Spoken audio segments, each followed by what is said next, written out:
Hi everybody, this will be a follow-up to my last video on how to airbrush a Gundam, and really in that last video it was designed to be a one-off and I wasn't really thinking much about it, but since then I've had a fair few nice comments, and so thank you very much for those.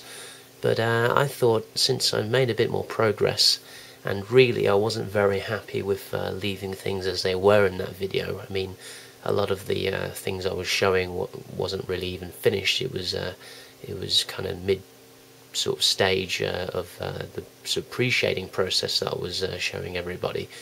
So I've made a little bit more progress. I'm very slow at working on these kits, by the way, so don't expect too much, but I have sort of finished one side of the arm, and I'll talk a bit more about that when we get to that. But I just wanted to show you some of these parts that I've been doing on the other arm, and if you remember back to part 1 of this video, I left things like this. So as you can see there, a lot of the parts were really on the sort of first stage of the pre-shading really, and they lacked that second coat that I was explaining. So I'll just play the video a little bit here so you can see in the background. But you know, you'll see there that I was sort of describing a lot of things were that's the technique, but that's by no means finished, and they were looking kind of burnt. So what I wanted to do here is to just show you what happens when you do that second coat, where you start evening things out. And you know, please refer back to my first video because I'm not going to explain that whole first stage again here. But okay, so just wanted to show you these parts, and bear with me a second whilst I get this in focus. Okay, sorry about that, I had to stop for a second to get things into focus.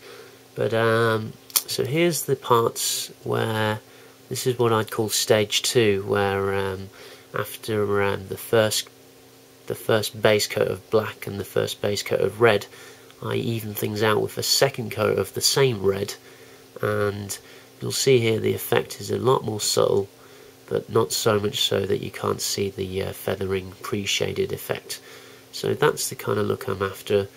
And if I can give you one little tip, is that normally when you're airbrushing, you're working underneath a very bright light, kind of like how I have a really bright light right now shooting this video.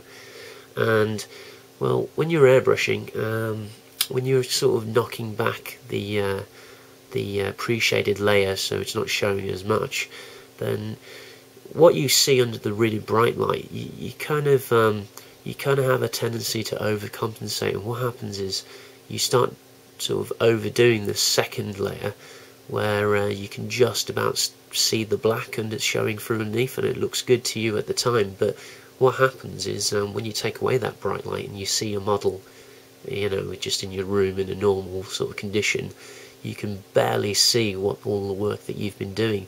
So what I would recommend is, well, this is kind of the level that I like, where I recommend doing it so that it's a little bit more apparent with the black showing through, the shadow effect showing through, than maybe you think is right, kind of like how I have it here.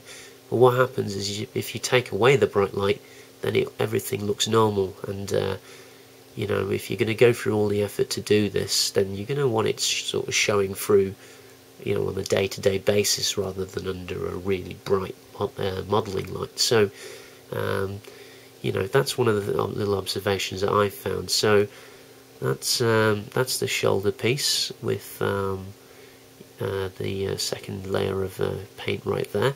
And what I've actually done with these parts is I decided to go in there with another layer of paint as a post-shading effect. And this one is the base is kind of a deep red, but what I used is a kind of fiery orange red as the post-shading. And what that is, I'm not sure how much you can see here, but what that is like a third layer, if you like. Once you think you're finished with the second layer of even red coat across everything, the red and the black, then a third layer, third post shading layer of fiery red in this case, which is more like an orange in all honesty, goes on top, and it's really sort of soft, subtle, and kind of soft layer really that goes on top. So here's that other part again that I keep sort of showing off, but as you can see, this one is a little bit different to how you saw it last time in the last video. Same kind of thing really, but one thing I do want to note is that in all of these pieces I decided to go in there with another third colour of this fiery red, which is in actual fact closer to an orange, and it's kind of called post shading, where once you've done your piece, you kind of go in with another colour and you sort of airbrush it right on the top of all the highlight areas, and you give it that extra layer of colour, I suppose. So it's a 3-step process now this is turning into. So you've got the black pre-shading with the red base, then you sort of shoot the same red all over and you knock back the black shadows as much as you want, and then once that's done and you're happy, you get a third colour, which is your highlight colour, and this is called post shading, and you just spray a very soft, subtle layer on top, and it gives it that extra sort of depth and gradation really. So that's what I've done with these parts. I'm not too sure how well they're showing up right now, but it really does help the overall effect, and I'll show you how they look once all the pieces are fitted together. And a few more pieces to look at. So really, much of the same kind of thing. It's just starting to look a bit more realistic now. And one of the things that you might notice in this video is the pieces are really, really glossy now, and the reason for that is because I've coated them all in a gloss layer, which I'll talk a bit more about in the next section of the video. But the reason for that is for protection really, and a lot of people will always sort of coat their model kits once they're done with the painting, as a final clear coat layer, as it were. But what I do as a nice little extra step is I like to, once I've finished with the parts, like at this stage, I like to give them all a coating of clear coat straight away anyway. And what it does is it basically means that the next step, which I'll make another video about, where you're doing things like decals and sort of panel washes, it makes those go on a lot smoother.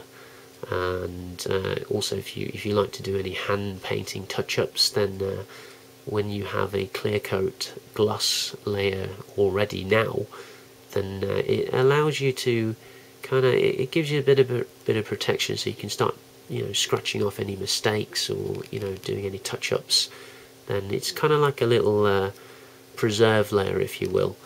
So of course, once you've put the decals on and all the panel lining and all that sort of stuff, you want another layer on top just to seal all that in. But that's just to explain a little short explanation as to why these parts are so shiny at the moment.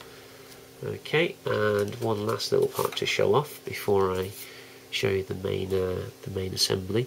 Sorry, this one's already been done.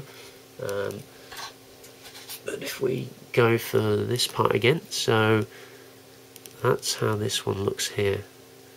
So you can see the edges are a lot softer now. You've got that same sort of black pre-shading as you see in the video there, but now it's a lot softer and a lot more subtle.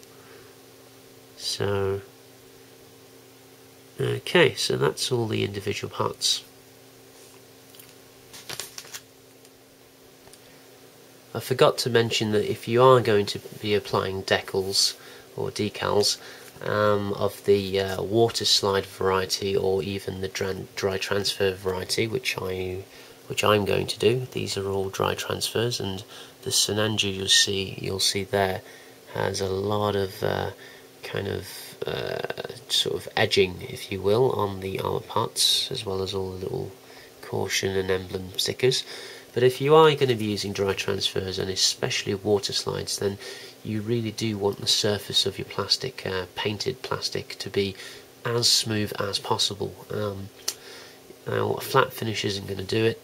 Even a satin finish, you're going to get like a silvering effect if you try and apply to it, because what happens is it's not totally smooth. Now the smoother something is, the shinier it is. Just remember that rule, and that's why your gloss paints and your gloss clear coat is going to give you that really shiny effect as I have here. But a satin effect which isn't as shiny, and a flat which is almost totally matte. And what that actually is, it means the surface of the layer is actually broken up and all jagged. That's why when you touch a matte layer, it's kind of like coarse to the touch, and if you stick a water slide over it, then it doesn't conform to the surface absolutely perfectly. So that is the other reason why you want to use a gloss layer and make sure the surface is totally flat, so you can stick your decals on properly. And then once that's done, if it looks a bit odd in gloss, that's where you use your flat coat finish with your flat varnishes. Now this video is getting on a bit, and it's a little bit longer than I thought it would be actually, so I'm going to stop it right there, and I'm going to see you in part 3 shortly. So thank you for watching.